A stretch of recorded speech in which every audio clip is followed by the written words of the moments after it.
Hi, and welcome to the first episode of the Evolved Automation podcast. Over the next few hours, we're going to be discussing how AI and automation are going to take the business world by storm and the difference of impact that it will have between small to medium enterprises and corporate companies. So this podcast is about all of the things you wanted to ask around AI and automation, and furthermore, how business can really gain a big advantage. So I'm Steve Griffiths, and I've set up and run a number of businesses over the years, and AI fused with automation is going to be a game changer.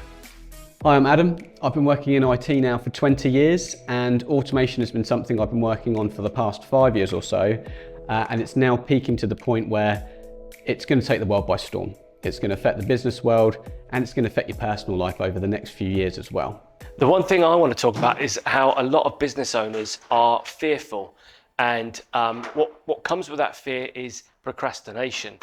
And it's really by the level of business decisions that are made and the increasing amount of decisions you're going to have to make in the future. It's going to be very much fast-paced, very much on the go. And if you're a one-man band or you're a business owner that's just starting out, then AI and automation are going to be an absolute godsend for you. So you really have to embrace it. You have to get on board, and you have to start thinking about how AI with automation can work for you in your business. In this episode, we're going to cover 3 big questions: how AI and automation are impacting businesses today, whether it's a better fit for small to medium enterprises or corporate entities, and what the future holds in a world powered by AI. I think the big thing here is fear. I think the fear of the unknown. I think that when people start looking at AI, there's a sense of maybe technical phobia. I mean, let's face it, if you're an entrepreneur, your business is going to be based around the things that you love doing. So let's say that you're a florist, or maybe you're a beauty therapist or something like that. Then your interest is around that. It's not around AI and automation. In fact, you couldn't give a rat's ass about that, really, I would think. Yeah. But you've probably heard about it. You've probably thought, I don't know, is that really going to help me and my business? Because my business is, say, manual. If you're a therapist, then maybe or a masseur or something like that. Maybe you don't think that any of the AI technology is going to really be for you. But that's wrong. I think actually, every small business in the country, in the world, can benefit from AI and automation. Yeah, I agree. I think from this stance of, I don't really use a computer much in my business, everyone needs to file their taxes, everyone needs to have their finances in order. There are a lot of businesses which they'll be using social media to market their business. They'll be using it to deal with their finances. And then if they've got a team, obviously, they've then got to manage customers, etc., on maybe a CRM tool. So anyone who's dealing with those kind of pieces of software are going to greatly benefit from AI and automation. And some of these things are going to be creeping into the software that people are already using. So if you look at Adobe Photoshop at the moment, you don't need to buy an additional piece of software because there's now a little button that comes up saying AI tools. And it's inbuilt within the software. So people are going to see it creeping into software they already use, and they're going to get more familiar with it then. Wow, if they take the plunge.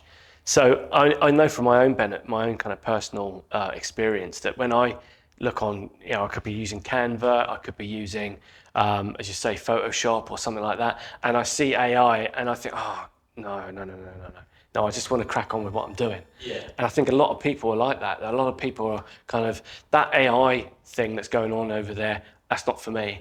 Stick with what I know. Stick with what I know. I need to do that because that's what I've always done. Yeah. And that's the fear, I think, that a lot of people have got, is that unknown. And they probably, there's a level of control. As an entrepreneur or business owner, you have this level of control that you feel you need in order to make a success. But that's counterintuitive, actually, because you need more people or more resources to make you more successful. And that's where AI, I think, will really come into its own. I agree. And when the topic that you've just touched on there about we need more people, well, there's some studies that have been done that suggest that the return on investment from hiring new staff pales in comparison to the return on investment that you get from AI tools. Yeah. For example, AI and automation, one of the biggest benefits of those are their execution. If you set something to do something at 6 p.m. every day, it's going to do it at 6 p.m. every day. If you tell it, and it depends on quite what you're asking it to do, but it's very good at getting stuff done, which humans inherently, a lot of us are not. We have to really train to get past the procrastination, to get past the perfectionism and get things done that your business needs. AI and automation are fantastic at that. And also, I think there are those entrepreneurs who are already kind of established and they're already, like you say, maybe a florist or maybe running an electrician company. And they might be they've already been running for a few years. They're comfortable with what they're doing. However, I see the kind of flip side. You've got these new entrepreneurs that may not have really started their own business or thought of starting it before until they saw what automation and AI can do. And they thought, I don't need a team of people anymore. I was thinking I might need 2 or 3 people, but what I can do with these tools bridges that gap. You might have even canned the idea of starting a business because you thought, oh, this is going to be too much effort. I need too many people and I'm going to have to pay them. And it's a non-starter straight away. Whereas AI now opens that whole idea up that, hang on a minute, I can just have things working in the background that I would otherwise have somebody doing for me. 100%. And the affordability of it, instead of thinking, oh, I'm going to have to hire someone else, a lot of these AI and automation tools cost between like 10 and 20 pounds a month, which is a lot more, it's so much more affordable than it was. And it's kind of crossing this point in time where it's more affordable than it's ever been and it's more useful than it's ever been. So if we want to talk figures, the average IQ of ChatGPT and Claude AI, which are 2 of the main AI platforms at the moment, that used to be around 85, between kind of like 65 and 85 last year in 2023. Now it's more between 90 and 100. And the IQ of the average person in America and the UK is 100. So we're now hitting the point where AI is just as intelligent as your average Joe. As your average person. So there we go. It's much more affordable than a person. It's probably going to be as intelligent as them. And so for things that it applies for, because of course it's not going to do anything manual just yet, but your kind of digital work, it's a no-brainer. Yeah. So one example of AI that I used within a business, and it was through my business consultancy, was a company that made sustainable pumping equipment for Africa and third world countries.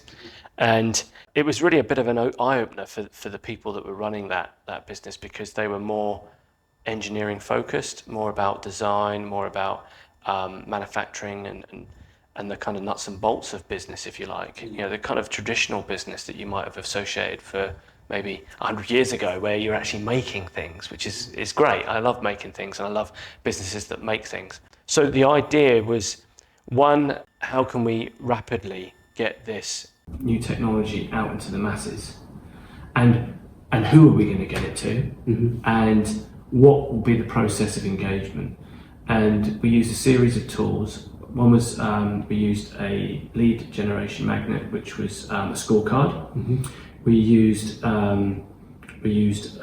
Whatty, which is a WhatsApp API, because here's the thing. And again, it's down to personal preference and personal opinion.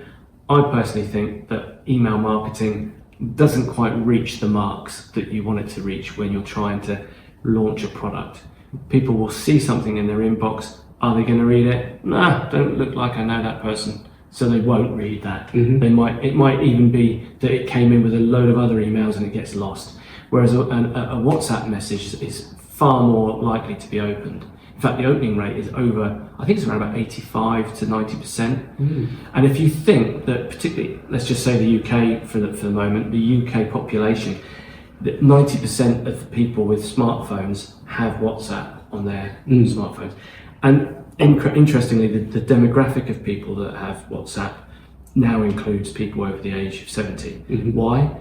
Because they want to be in touch with people. They want to instantly have access to people that they love, people that they know, that they might not have otherwise had instant access to. So WhatsApp's quite a powerful tool.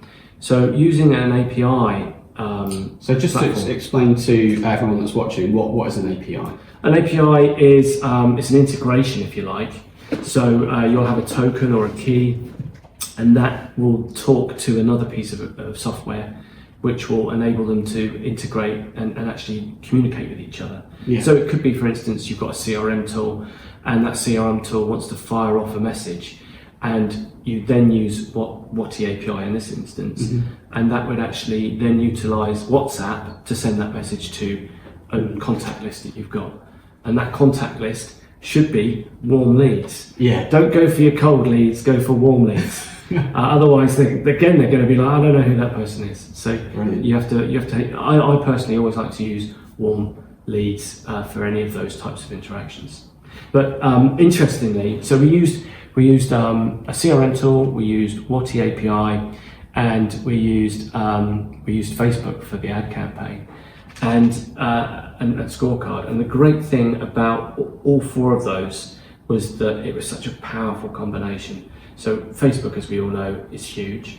Reach millions of people with one ad campaign, depending on your demographics and your location markers and things like that.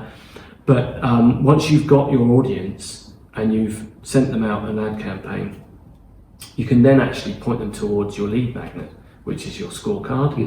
That can ask some very succinct questions that pre-qualify those leads to make sure that they're right for you and that you're right for them. And then you've got this API nurturing campaign with WhatsApp via your CRM tool. So what we found with that particular combination of software and integration was that we could reach the right people, ask the right questions, and get the responses from the people that really wanted to take action. What we actually found was that we were getting more responses than we could actually deal with. Great problem to have. It's a healthy problem. And to the point where, we had to actually switch the ad off just to deal with the people that we had.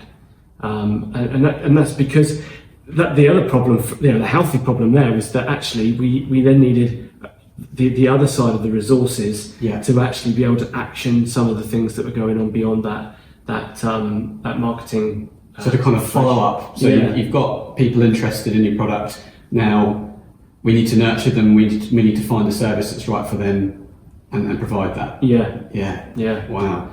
The great thing about AI is that it doesn't have to stop at that point where you've got the leads and you've done a nurture campaign and you think, oh right, okay, so now we need to send out quotes, or we need to we've got orders coming in, we need to sort out those orders. How do we do that? And if you were maybe 20 years ago, that would be another manual process or another process that was semi-automated.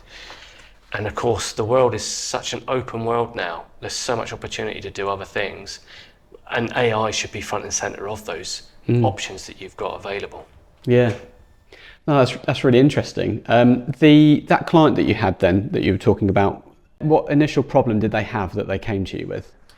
So it was a technology that they were struggling to get any kind of exposure to, and the level of sales that they were getting, they had some manufacturing issues, but I mean every company does. It was more about trying to get rapid growth in customer demand. One, so that you could show prospect distributors, look, this is the kind of demand we're getting from end users, people that really want to use the product. And then also, you had this kind of churning marketing wheel, and you could show and demonstrate to prospect distributors, this is what we're doing, this is the level of interest we're getting. I think you need to come on board with this because it's going to be huge. So that was the problem they had. They didn't have anything that could consistently offer that kind of. So this improved their position on the market then? Position, it gave them a consistent message. It gave them consistent results that they could use as a part of, it's a leverage tool really, for discussions with other distributors that you wanted to do business with. Yeah, perfect. I mean, for me, the way I see automation and AI is similar to when Google came along or Google Maps. I remember when I first bought the first iPhone and I was showing my friends in the car that I could see exactly where we were on the map. And now everyone's really used to that technology. They go, oh yeah, that's not impressive. It was then.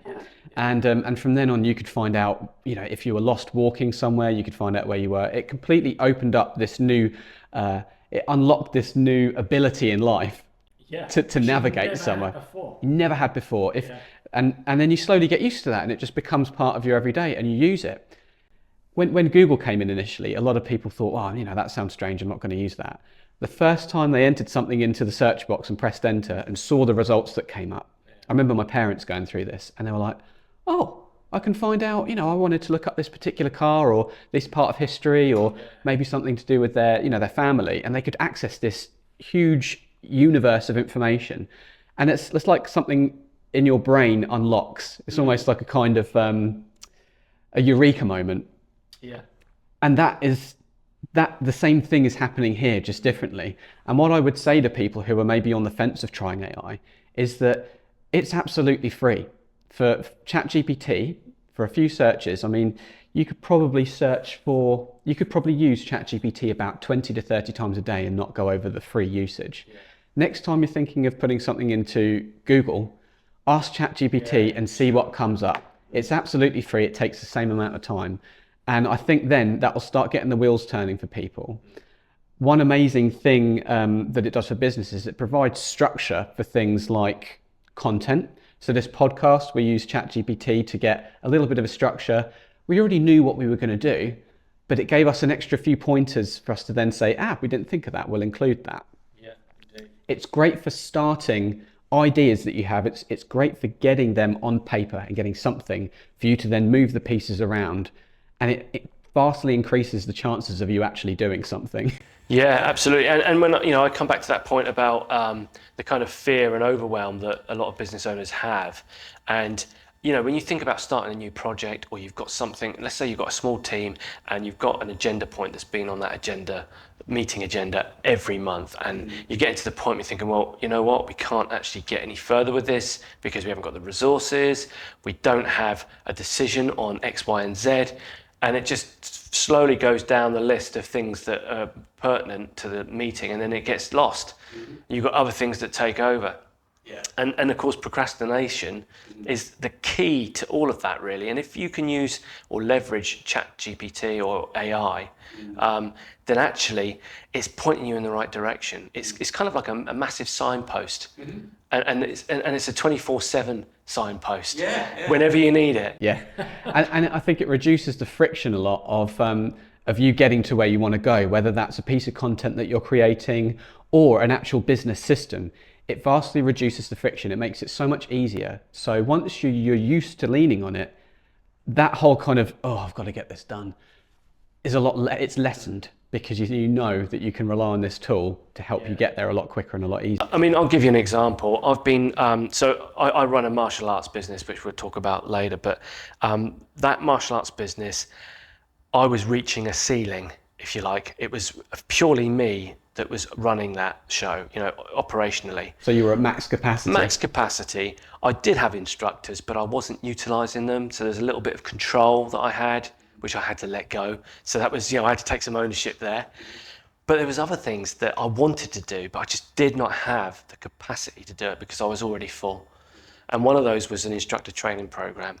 And that instructor training program, I had some material, I had some videos, I had some things that I wanted to get out, and it was just taking me an age to do it. And I used ChatGPT to just prompt me and give me some, it just gave me a nudge. Like an advisor role? Yeah, it gave me some structure, it gave me some copy that I could just use as a starting position. And that's what I would do. I would never kind of use copy completely, but I'd use it as a kind of a starter for 10 so that I can get something down on paper, because that's half the battle. It's getting something down on paper, or kind of metaphoric paper. So I'm now about 12 months into this process, and I've already got, I think it's we've got 6 AIs, assistant instructors, that are going through this program. And now I'm using ChatGPT to provide me with an improvement on what I've already got. So this is what I've got. where can I improve? So you're using it to iteratively improve Yeah. the content and processes you have. Yeah, Perfect. it's great. Yeah. That sounds great. And on the topic of Aspire UMA, just for the viewers, Steve had already been utilizing automation within his CRM tools that he has and his business systems. And when we met, I had some experience and knowledge of tools that were new to Steve, and vice versa. And what we ended up doing over a couple of months was working together to see how far we could really push this systemization of his onboarding process. And hopefully you can tell me and give me your feedback, but I saw this as really successful because Steve was already utilizing automation processes within one CRM tool. But if you imagine that tool as kind of being boxed off, what I was able to do was to connect that to other systems. So connect one CRM tool with another, correct that with things like Google Slides to create certificates automatically. And we were able to glue these systems together. I think like you mentioned earlier regarding APIs. An API is simply something that glues systems together. And the reason why that's important is because imagine if you had a team of 4 or 5 people and they didn't talk to each other, and so you've got one team that met a client, but they didn't tell the person who's going to be delivering a project about this person. They didn't tell them about their requirements. They didn't tell them about what they like and what they don't like, what they're expecting, what their business is like. It's going to be a nightmare. And then that person's going to have to ask the client those questions all over again. You don't look unified. You don't look streamlined. And when your applications or your services, your systems don't talk to each other, you get that same effect. When they start talking to each other, they become more impactful and more useful than the sum of their parts. It unlocks this extra level of efficiency and effectiveness. And consistency. I mean, the consistency is there now. And that was probably the big thing for me was that, or one of the big things, that we weren't having the same customer journey for everybody that was coming through and signing up to become a member of the Martial Arts Academy. So to have that streamlined and to have that consistency, it means that they've had their uniform, that they've had their insurance certificate, that they've had the kind of risk assessment. They've had all of these things put in place, and they know that we know, and we know that they know. Yeah. It's that kind of process that it just means that everybody is on the same page. Yeah. And that's something that's so important for small businesses, is that you've got some level of consistency, and that you've got. But it's from consistency. It's from that level of consistency that you can start to improve other areas. And if you don't have that consistency, you can't improve anything. Yeah, because what you're doing is different each time. Yeah. And since we put that automation in, Steve, how confident are you that when a new client comes in to your CRM system, that system is working, that they're getting copied over to the other CRM system? How confident are you that that's working? Yeah, I'm very confident, 100% confident. The thing I've got to do now, which is the next step, is I've got people that will be doing some of the tasks within the process that are manual still. Yeah. And they need to know when or how to do those things. So that's a communication thing. And again, something that's absolutely key to business is knowing how to effectively communicate. Yeah. And if you've got software doing that already, then get you and your team talking as well. Yeah. That's a great place to be. And building on that, you can choose what technology you can use to communicate with your team members. So if they prefer WhatsApp, you could use WhatsApp to shoot that message out. If they prefer email, or if you even have a task-based system like Notion or Slack, you can use those. Yeah.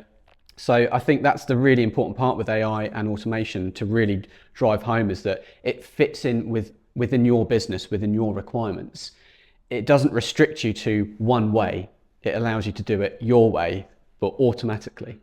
And the last thing I'd add on that is, not only do you no longer have to spend your time doing these tasks that have been automated, so say it saves you an hour a day or 2 hours a day, you don't have to spend the time thinking about those tasks. When you go to bed at night, you don't have to think, oh, have I remembered to do that? Have I remembered to do everything I've done? Because once you've gotten used to it working, once you've gone in and checked, so say you set it up on the Monday and you go live with this automation, for the next week or two, maybe even more, I'm sure most people would be going in and just checking, has it done it? Has it done it? Yeah, absolutely. Because you need to build that trust in it. And until you've done that, you're not going to know. It's literally like what's the word? Like a paradigm shift, where you can trust this technology to do things. Once you can trust it, you think, great, what else can I automate? What else can I do? There's space for you to start thinking beyond what you were thinking of immediately. Yeah. You know, that immediate kind of, I call it like an immediate kind of fodder of tasks. Yeah. And those tasks you've got to get through. You know, it's like you need a machete to get through all these little tasks that are kind of holding you back. Yeah. And then suddenly, when they're all kind of formalized into an automation workflow, that's it. You know, you've got nothing more to do with these things that are immediately around you. Yeah. And you can actually start going beyond that. And I've been starting to think about processes for belt gradings for this martial arts academy. I've been thinking about what happens if somebody leaves the martial arts academy. What process should I have in place? Because, for instance, data protection and things like that, they need to know what we're going to do with their data. We need to let them know that we're going to hold their data for X number of months. If they want to come back, that's possible because we'll still hold their data. If they don't come back beyond that, you know, then they'll have to go through the process again. Yeah. So these are things that really need the time to think about it.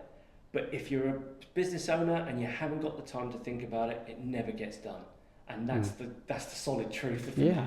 And one thing that I've definitely learned over the last few years is due to legislation changes like GDPR and now this is more in the corporate world, but additional security measures which require us to look into things like freedom of information requests, things like that.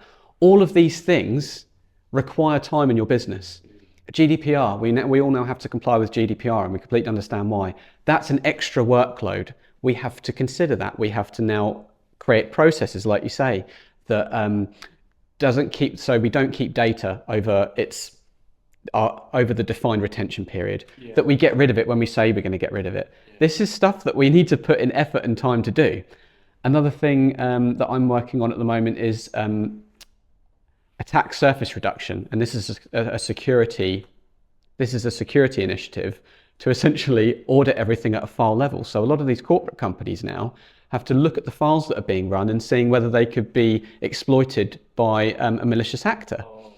All of these things add time. So there's one thing that you can bet on when it comes to government legislation and policy, and that's there's going to be more of it. So how are you giving yourself time to deal with that? And the answer to that is using AI and automation to free up the tasks at the bottom. If you've got these new things that you need to do coming at the top, you need to look at how you're getting rid of these tasks at the bottom. And that is onboarding, joiners, movers, leavers, processes, content creation, marketing.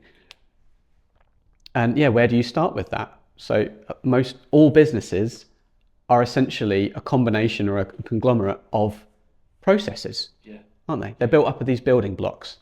And once you start attacking them one at a time, breaking them down and looking at how to use this technology to automate it, you can then free up to look beyond today and this week into next month. Things aren't then taking you by surprise anymore. You see them coming, you can prepare for them. Indeed. And that, I think, is where not only is it exciting, it's necessary if you want to stay in business over the next couple of years. Yeah, indeed. If you're thinking about AI, if you're thinking about automation, if you've never kind of considered it before, and you've just come onto this podcast and you're seeing it for the first time and you're thinking, oh God, this is all big, new and scary. Trust me, you need to embrace it. You need to get on board with it. There's companies out there that will help you. That's what we're here for. Yeah. And certainly, if you've got any questions, please put them in the comments or give us an email, even give us a call. We can gladly help you, and we're sure that you'll be getting the right kind of support from us. For sure. And one thing you can do to make it less scary is find out more about it. And really, it's going to benefit you to change it from something that's scary and frightening to something that's exciting. there's something that's going to enable you to put in these projects and this vision that you have in your business over the next 2, 5, 10 years, it's going to allow you to get a lot closer to that vision. Yeah. I mean, I think when you start a new business, and anybody that's started a new business, or for the first time maybe, or they've been thinking about it and they've got this idea, and that in itself is a scary prospect. Starting out in business for the first time. I remember my first company when I started it. I was absolutely bricking it. I was thinking, what happens if I get it wrong? Yeah. What if there's tax liabilities, obviously. there's journals that you've got to report on for company's house, and all this stuff, and you think, oh God, I don't know any of this. I'm not a tax expert. I'm not an accountant. Are you imagining the police knocking at your door? Absolutely. Yeah. You've got all these things that are going around in your head. You have sleepless nights. I had so many sleepless nights on that first business that I started, and then you start to realise, this is just okay. Yeah. This isn't as scary as I've perceived it to be. Yeah. We all have these beliefs, these kind of misguided beliefs about things, and the reality is far from it most of the time. And starting up a business is a great example of that. And here's the thing: if you've started up a business and you've started up thinking, I don't know all this stuff, I've got an absolute certainty that most people that own a business have said, I need to get an accountant. I need to get if your legislative measures are something that you do within your business, you'll need to get a lawyer. You'll need to get X, Y, and Z people. You can't do all of the things that your business demands of you, so you have to get somebody else. And now you don't have to necessarily do that. You can actually go and look at things that you can do with AI and automation that help you mitigate a lot of things. And actually what it means is that you can use the services, the external services of other people, like accountants, like lawyers, like bookkeepers, admin staff. They can actually be using, they can actually be utilised better within your business. So the mundane breadcrumb tasks that would normally be, your kind of £5 tasks, get them out of the way, and you can get your resources on the solid stuff that's really going to help you make more money and actually be more profitable. Cool. So should we move on to the second topic of the day? So the second topic of the day that we're going to be talking about is AI in small to medium enterprises versus corporate. Yeah. So which one of those two are going to benefit from it the most?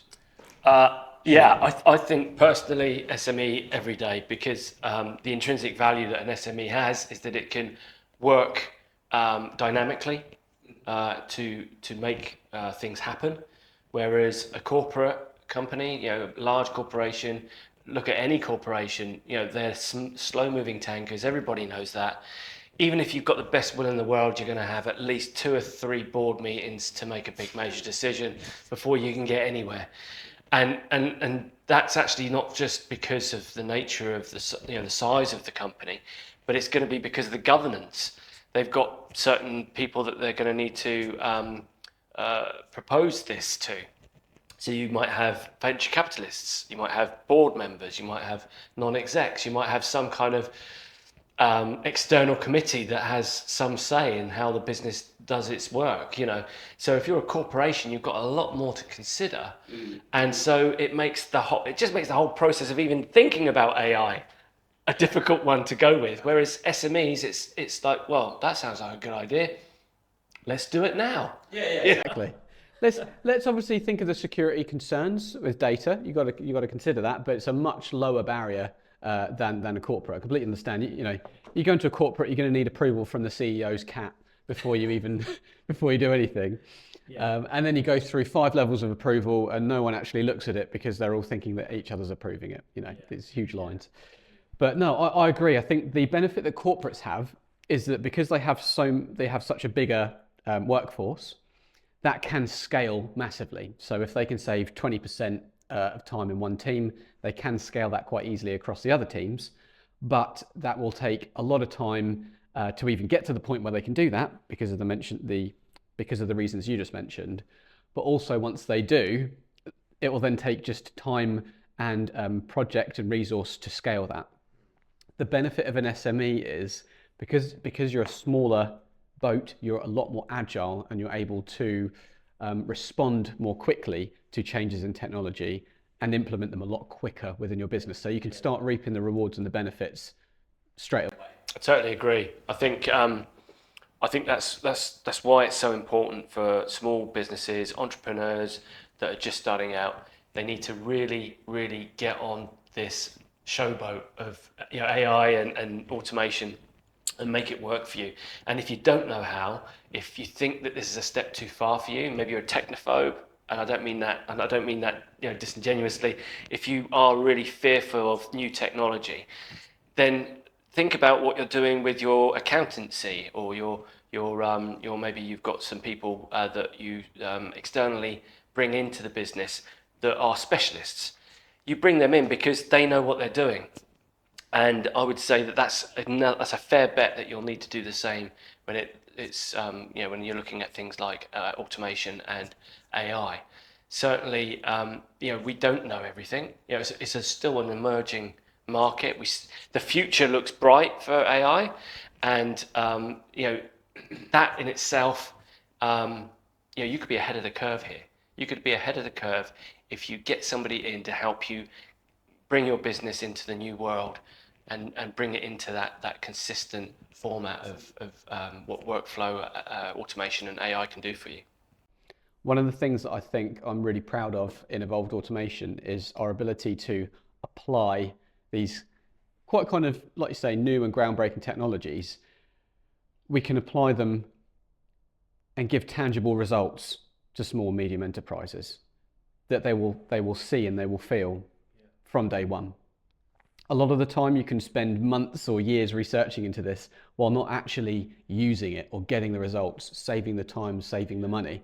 Whereas the knowledge that we have, you don't need to know absolutely everything that there is to do about with AI and automation. You need to know enough that will benefit the majority of people. And I think we've got that. And I know that we've got that covered. Yeah, I mean, I think the interesting thing that I would ask people out there is if you are a small to medium-sized business, if you're an entrepreneur, you're a one-man band, start thinking about what you can do or what could be done using AI and automation, and really expand that whole idea of your business. What could I possibly do to incorporate this new technology? That in itself is a powerful thing to do. Spend 10 minutes, and I'm sure you'll come up with a few things that you can actually say, yes, that would really work. And it would be an absolutely load off of my workload of what I'm currently doing or what I want to do and what I want to achieve. I'm just not going to be able to do it because I've got so many other things that I'm doing. I'd say anyone who is thinking about using AI but they're not too sure where to use it, pop down in the comments those areas that you're struggling with the most. And don't think, oh, that doesn't sound like AI can help me, because you'll be surprised with what it can help you with. For example, I use it, and I know lots and lots of people who use it to create Excel formulas. Excel formulas that they know what the result is. They know that they want to search these columns for these terms, and if those terms are matched, provide this word. I use that a lot. I don't know how to write the formula, but I don't need to anymore because ChatGPT does it for me. It can do things like that, but it can also write a very good first draft of your copy for you. And it can also glue your systems together, as we mentioned earlier on. So any problem that you think you might have that you would really want to tackle first, you might not even think of AI or automation as being the answer. Pop it down in the comments and we'll respond with mechanisms or kind of ideas on how you can tackle them. Yeah, that sounds like a great first. That's probably the best step that you could take. First step that you could take is identify those things that you really want to get out of your workload or out of your team's workload. If you identify those things first, then that's great. You're already halfway there, because that in itself is helping you to then start gathering pace with AI and automation and how it might work for you in those areas. I mean, just to give you an example of one company that I recently heard about. So a friend of mine who's also into business, he visited a company, and the admin support lady there, she'd never really got to grips with Excel spreadsheets, and rather than using formulas and things like that, she would write the data down from each cell on a piece of paper. She would calculate it, and then she'd put it into another cell within Excel. And I mean, that's extreme. That's an extreme example of how, if you don't, if you're not open to new things, if you're not willing to actually look at these kind of new emerging technology. I mean, Excel is how many years old is that now? But if you're not, you're going to be so far behind. And I only have to think about the future of AI and automation and how that's what that landscape's going to look like. And I think if you're kind of back in the dark ages, you're going to be really, really struggling to make any kind of impact with your business going forward. So, I mean, that was a really extreme. It is an extreme example, but you'd be surprised at how many instances of that happen. I've worked in businesses where I think that, from the outside it looks really, really shiny, and then you go in there and either there's that kind of work going on or everything is run on a spreadsheet. While spreadsheets are very good for certain tasks, it should be used to fill in the gaps that your software leaves, if you see what I mean. Your main pieces of software, whether that be a CRM or an IT service management tool, or even a finance system, it shouldn't be used to run your entire business on. Because where's the support for it if it goes wrong? If your business is depending on this to pay people, for example, and that goes wrong, there's no support model behind it. Yeah, I mean, I think that there's probably a lot of businesses out there that are operating like that, and it's not because they chose to do that. It's because that's what they organically it's just happened. Emerged. It's just, well, we've always done it like this, and we haven't had the time or the mindset, or the capacity to even think about up leveling. I mean, that's a big word, up leveling, for small to medium sized businesses.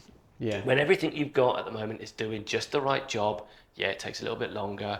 It's a little bit more kind of manual or laborious. That, for me, those are choices that they've not necessarily made. They're choices that they've just been stuck with. They made those decisions years ago, and it's never actually been something that they've gone back to try and improve upon. They've not had the time, or it's just always worked for them in that manner. And I think now's a perfect opportunity to really kind of deep dive into this as a business owner, and actually look at ways in which you can just really upgrade everything that you've got.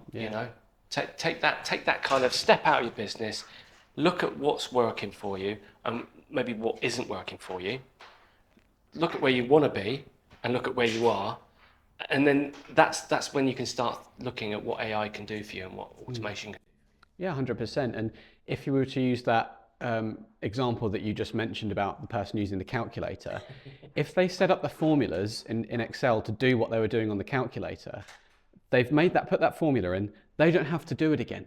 So they can make a copy of that spreadsheet, use that as a template, enter the figures in, and they don't have to touch that calculator ever again. So if they're doing that 10 times a day, 20 times a day, just imagine the amount of time savings they get. So all these tasks that you do, that you have to do 10, 20, 50 times a day, if they're small, or even ones that you do once a week, but they take 5 hours. Imagine if you could shave 50% off, or even 100%. There's been reporting requirements from a previous client. Someone was spending 5 hours a day, 5 hours a week getting a report together. I automated that entire report from start to finish. Now they spend 5 seconds getting it. That's 13% of their week just from one automation. So imagine what we could do if they then started looking at the other areas of their business and broke it down into sections. Right, what is this? What is it that I'm trying to achieve? It adds up very, very quickly. And then, like you say, you can then say, right, I've regained 15, 20, 50% of my week. How am I going to spend this time that I've regained? On strategy, on marketing, on getting those leads in, evolving. Yeah. Absolutely. Yeah. So I think we've answered that quite succinctly, that really SMEs have got such a great opportunity here to effectively match the big boys and maybe even outdo them. Yeah, per head, it would be quite easy to outpace a corporate company. If you've got, say, a team of 5 people, the amount of revenue per head you could bring in could potentially rival a corporate company, because you're able to employ AI and automation, leverage it better and leverage it more quickly as well. And when things change, like all these things are iterative. So the first systems you get in place, they're going to get you into a lot better place than you were, but they won't be perfect. It's not until you run with that for a couple of weeks or months before you go, actually, could we add this in or could we change that? It's all iterative. And once you start, it's going to be really hard to stop, because you're just going to be looking at the value it's giving you that you never knew existed before. And you're going to go, what else can we do? You know? No, I totally think that, I think that is that's the thing I would offer all business owners. I think that are running small businesses, is that you know this is the opportunity you've got. You know, leverage it now. You're going to have to leverage it at some point, or you'll be struggling. Imagine if an accountant didn't use Excel and they were still using pen and paper and calculators, they wouldn't be an accountant anymore. And this is going to be a very similar deal. So that brings us to the end of our first podcast at Evolved Automation. I hope you enjoyed it, and I hope it got a few thoughts going around how you might be able to use AI and automation within your business. We're going to be talking a bit more about what we can do and the specifics around AI and how it can help small businesses and large businesses create better revenues and be more profitable. If you want to find out how efficient your business is currently running and what you can do to take it to the next level, if you go to our website, evolvedautomation.co.uk, the link's down below, you can click on the button under the video on that site, and that'll take you to our Automation Accelerator quiz. It's only 10 questions, and it'll give you a great idea on where to start looking if you want to make your business more efficient. Until then, it's great to be doing this podcast. We're going to do more of these as we go on, and we'd love to hear your comments, so please let us know what you think. And if I don't see you before, good afternoon, good evening and good night. Catch you later.